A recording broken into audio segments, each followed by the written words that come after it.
Hello and welcome to the week ahead reading. So I'm going to do an astrology reading and report, if you like, and I'll look at the cards and see what's coming up for us this week. So I've just got my little smudge stick here. I'm going to smudge my cards in preparation just as I'm talking. So I don't know about you, but today, oof, the energy has felt very feisty. The card that I pulled, I'll just show you, is right here, the Emperor. It was a card that I got today, and I was like, I bet this is a collective thing as well. We do have the moon in Sagittarius today, and it's just felt very feisty. I felt hot. And also we did have over the weekend Mars squaring Mercury, and I've really felt this more confrontational kind of energy coming through, and I'm curious if anyone else has felt that. So yeah, sorry, I'm trying to multitask, but evidently I'm not very good at it. This is just burning itself out. Bear with me as I'm trying to get this lit. So yeah, so there was also something that a few of you mentioned in the comments in the last video that I did about feeling stuck. By the way, if anyone wants to know, this is how I prep my cards. Give them a good old smudge and a smoke first. So if a few of you echoed this kind of thought of like feeling a little bit stuck, hopefully you'll start to feel that shifting this week, because we have some really nice and helpful astrology to help us through this.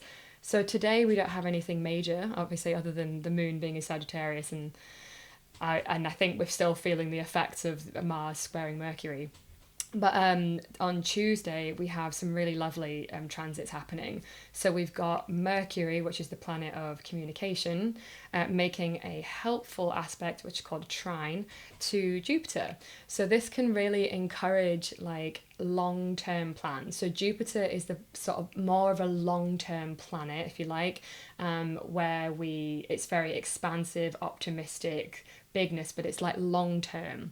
So a lot of people use Jupiter magic for like money, but it's like this more wealth building, right? It's like the long game. It's not like quick wins. It's like, what are you doing now for your future? So with Mercury trining Jupiter, it's a really good time to start getting those plans in place for the long term of like what it is that we actually like are building towards our future. So tomorrow could be a really good day for that.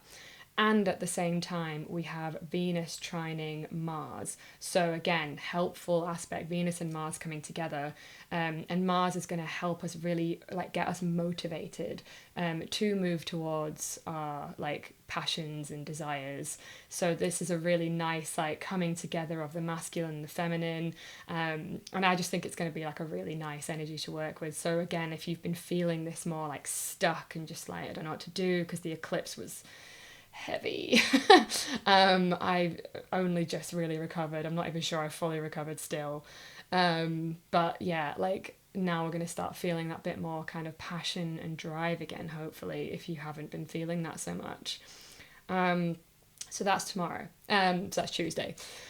On Wednesday, Jupiter will be stationing retrograde. So again, as we've just discussed with Jupiter, Jupiter is the planet of like long-term plans and expansion, right? And when it goes into retrograde, it's about reviewing the energy of whatever planet is in retrograde. So it's really like a good time to review like where, like a good question is really like, are you really in your full expansion? That will be asked to go inward to be like, are we really going into that expansion? Where do we need to expand? Where do we need to grow? That's going to be the Jupiter retrograde. Obviously, it goes on for quite a while, so it's not like a one-day thing. It's going into retrograde and it will be there for a while. So in this period of time while Jupiter is retrograde, that might be the questions that come to the forefront, more of like, how can I expand more? Like, and where am I kind of holding myself back with that? Which is also going to be reinforced with Mercury going into Scorpio, but I am jumping ahead because that's not till Sunday. So before that happens, we've got a lot of astrology stuff this week. On Thursday, we have a first quarter moon in Capricorn. So we've had the new moon, and then it goes into the first quarter moon, then it goes to the full moon, then the third quarter moon, and then back to the new moon again. That's like the whole cycle. So first quarter moon is kind of when things are picking up, right? So the new moon is you setting intentions, if you indeed want to use the new moon for that. And then your goal's kind of like picking up the pace now. And with it being in Capricorn, Capricorn is a very, again, it's this long-term plans. Capricorn loves long-term plans. It's like it makes the big plan and then it breaks everything down step by step. So it's going to be really helpful for us in terms of like breaking things down into steps. And this is a good use of this energy as well. It really feels like with Mercury trining Jupiter and this first quarter moon in Capricorn that we're being asked to like look at the big picture. That's Jupiter and Capricorn to some extent, like the long-term plan. And then like break it right down so that we can, you know, do it in these manageable steps, right? So that it doesn't feel like so overwhelming. It's not trying to like look at the top of the mountain and get overwhelmed by it. It's like, well, what's the next step? What's the next step? And that's what we're going to be asked to do this week. And hopefully with this Venus trining Mars, we're going to feel the motivation to take those steps. I definitely feel motivated, but if anything, it's been a bit too Martian for me. Like, yeah, aggressive as well. I feel that side of it too. Okay, so on Saturday then, we have Jupiter sextiling Chiron. So Chiron is one we don't talk about an awful lot. It's an asteroid, not a planet. But Chiron does play a part. It's in all of our birth charts. And Chiron is the wounded healer, and Jupiter, again, there's so much Jupiterian energy this week, actually. So things could feel, I mean, this is kind of like an instinct I'm feeling, is that with so much Jupiter stuff happening, it could feel, yeah, very, on the plus side, if you like, abundant and like opportunistic, like opportunities coming around and that kind of a thing. But on its shadow side can be a little overwhelming. So this is why we need this grounded, like Capricorn energy, which I'm looking forward to, to help ground things a little bit so that we don't, you know, overwhelm ourselves, really. So coming back to Saturday, so Jupiter sextiling Chiron. So it's about how we move past our pain.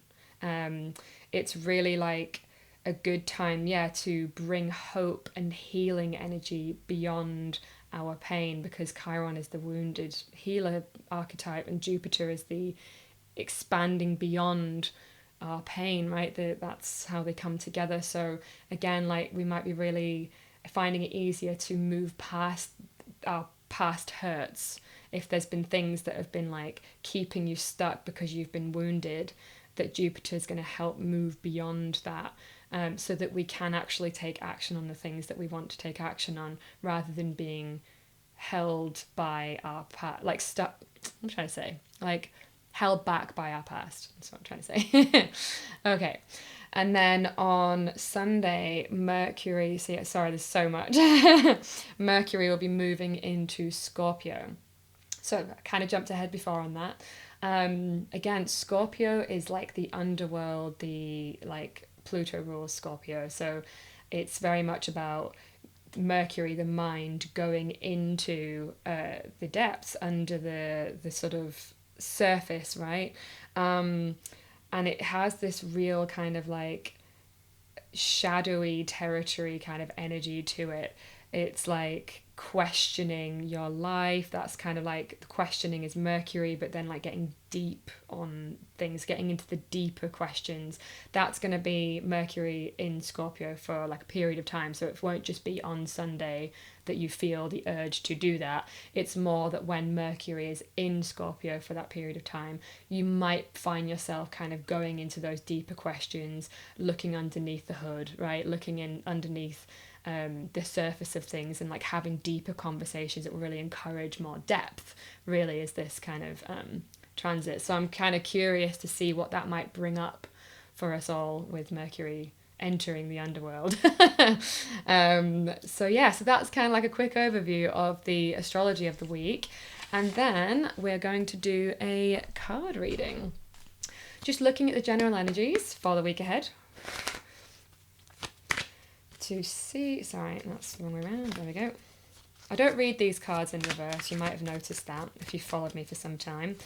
These cards aren't really meant to be read in reverse. I mean, some people may disagree with that, but that's not my understanding of this deck. So, yes. But obviously some tarot can be read in reverse. Okay, anyway, just a little factoid if you wanted to know. Whoops. Okay, so collective energies, please, for those watching. That's one, thank you. Yep. Okay.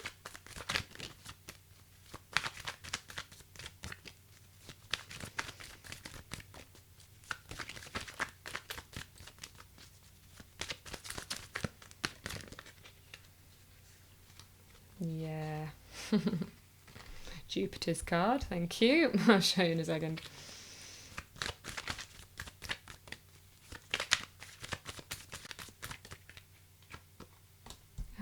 Fascinating. All right, so we have the Prince of Swords here, getting clear on things. Again, I think like there is quite a Mercurial and Jupiterian sort of energy this week. So Mercury to me is all about like the mind and like getting clear on things, right? Getting things in order. Well, Mercury doesn't exactly speak of that, but I think it is about getting our mind clear, right? So not so much that Mercury is about clarity, if that makes sense. But yeah, there is something here about like trying to get focused. I feel like there's a real emphasis on focus.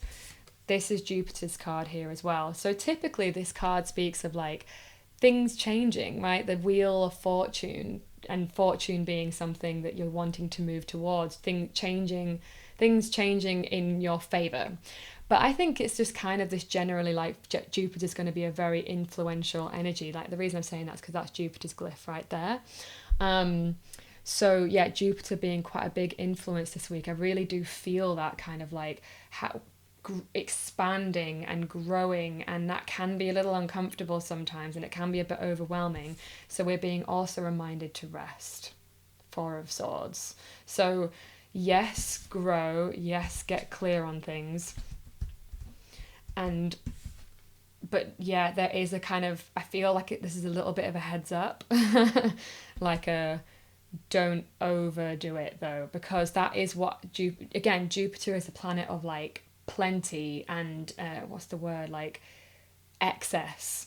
So that is the downside of Jupiter, is that we can be excessive. You might find like generally that you feel more excessive, like if you were overly Jupiterian or something, you might like drink too much, eat too much, like this kind of like everything too much, and actually like you need to just sort of make sure that you're not overwhelming your nervous system through this time, because it could feel like quite a lot, especially again like because I know there is an energy of like people feeling a bit stuck, and if things are suddenly changing and it all feels like whoa, this has just come out of nowhere, and like I have all this drive and I want to go and da da da da da, and like it's all the positive, but just yeah, this feels like a real like warning like oh, just a heads up, you know. Okay, challenges. Potential challenges this week, please.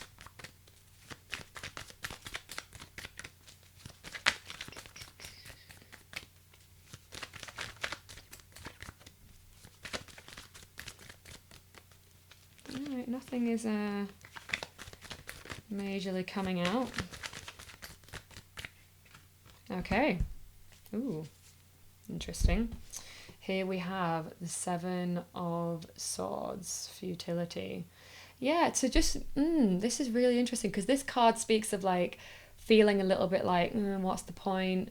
A bit down on yourself. In traditional tarot, it has a very different meaning. I feel like with this deck, it has such a different meaning to like the Rider-Waite deck, which is more about deception and where you're deceiving yourself. And to some degree, there is a kind of element of like your mind could be playing tricks on you.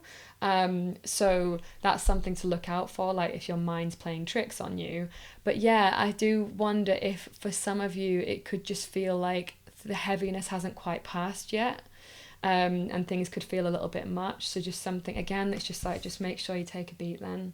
Make sure you're resting and taking care of yourself, taking care of your nervous system. I feel like I've been saying that a lot recently, to not overwhelm yourself. That feels very important to say. Some of you, is that resonating for you? Let me know.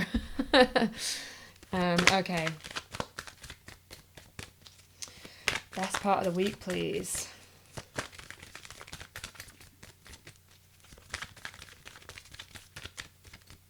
Overall, it does look like a nice week, though.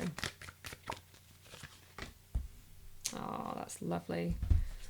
Best part of the week, moving towards things that really, really like are emotionally fulfilling for us. I think it's like that it's going to be a really emotionally fulfilling week. I really love that that's here. Knight of Cups. Look at that. You know? It really feels like ooh, this is an interesting message. You really need to have your eye on the prize. Yeah. Oof. Felt that. Like, don't lose sight. If you are feeling a little bit bogged down with this, keep your eye on the prize. Get those plans in place, like with this helpful energy around planning and seeing like the bigger picture, right? Jupiter, Capricorn. So that you can stay on the track, so that you don't get lost, so that you don't kind of get caught up in, I want to say like drama, honestly. Any of you feeling that?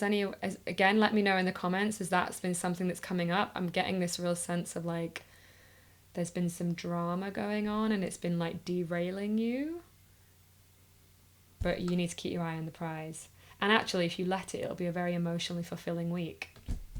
Ooh, all right. Guidance to navigate this week, please.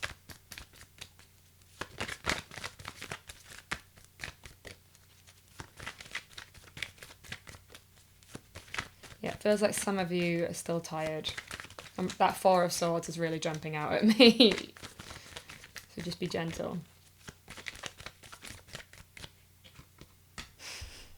Oh my God, my favorite. Okay. Six of Cups, pleasure. Focusing on your pleasure. Again, like when there's lots of cups energy like this, we've also got at the bottom of the deck the Queen of Cups right here. It's just really about focusing on your emotional fulfillment, you know? And again, I feel like that's what the important thing is to keep in mind, to not get lost in all of the other stuff. It's not about the job. It's not about the stuff. It's not about the titles. It's like what feels good, what is pleasurable. Like, don't lose sight of that, because again, with Jupiter, I know I keep talking about Jupiter, but that's because it's just hot on my mind right now. Jupiter can be a little bit like, oh, let's do all the things, and then it might not be like that aligned, because you're just like focusing on, you're scattering your energy everywhere, and it's like we talk about abundance as being a good thing, right? Like, good thing. I don't like to think of things as good and bad. I don't think that's accurate. I think they're all here for a reason. But what we don't talk about is the shadow side of abundance, which is like, there can be too much of a good thing. Like, an abundance of food will make you unhealthy in the long run, or an abundance of anything. Like, if you have too much water, it'll kill you. You know what I mean? It's that kind of thing. Like, just be mindful of not trying to do every single thing, because it does feel like it could be quite a busy kind of energy. And we are being warned about this, like not going too much too fast. Keep your eye on the prize. Keep it specific, and say no to stuff. Like, again, like, you know, the card I pulled at the beginning, the Emperor. The Emperor is all about your no, right?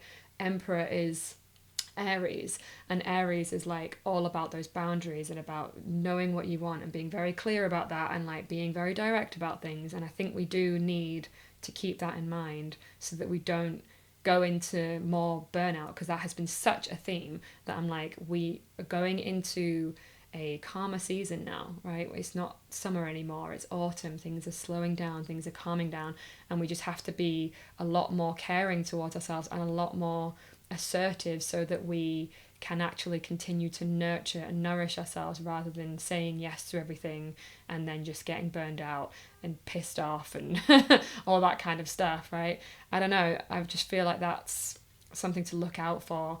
But again, I don't want to say any of this negatively. I just think there's a potential here for that. So get clear on what it is that actually matters to you. Take some time to get clear on your values, what you want, so that you can say no. Because when you know what it is that you want, then it's easy to be like, oh, that doesn't align, so no, I'm going to say no. And it's just like, we've just gone through this eclipse in Libra, which is all about letting go our kind of people pleasing or codependent behaviors, where we say yes when we mean no and all that kind of stuff. Like, now is the time to put that to the test, right? It's like, now I'm going to get clear on what I want, and I'm going to take the lessons that I've learned from this South Node in Libra, and releasing all of that kind of frankly dishonest behavior that we can all get engaged in when we're saying yes when we mean no. It's not truthful, right? We're being asked to go towards again, there's another interesting synchronicity there where the Emperor is Aries. It's like we're being asked to move towards Aries and away from this sort of, South Node in Libra and towards the North Node in Aries. And that is asking us to be more assertive and be clearer on things and like being a little bit more ruthless. But I'm a Libra rising, so I find being ruthless difficult. but but it is just kind of like I can say no if I want to, and that's completely fine. I don't need to explain myself. I'm just allowed to do that. It's very important that I do. No one else is going to do it for me. Do you know what I mean? It's that kind of vibe is what I'm really getting, so that you can make space for what is truly important and fulfilling for you. Keep your eye on the prize. I know I've said that like 5,000 times now, but it feels really important to say. So that is everything for this week. Thank you so much for watching. Let me know in the comments how this has been for you, how much that's resonated for you. And as always, if you have enjoyed this content, liking, commenting and sharing is the best way to support the channel. And you could even share it with people that you think it would really help, or you can subscribe if you're not already a subscriber. So thank you so much, and I will see you all in the next one. Mwah.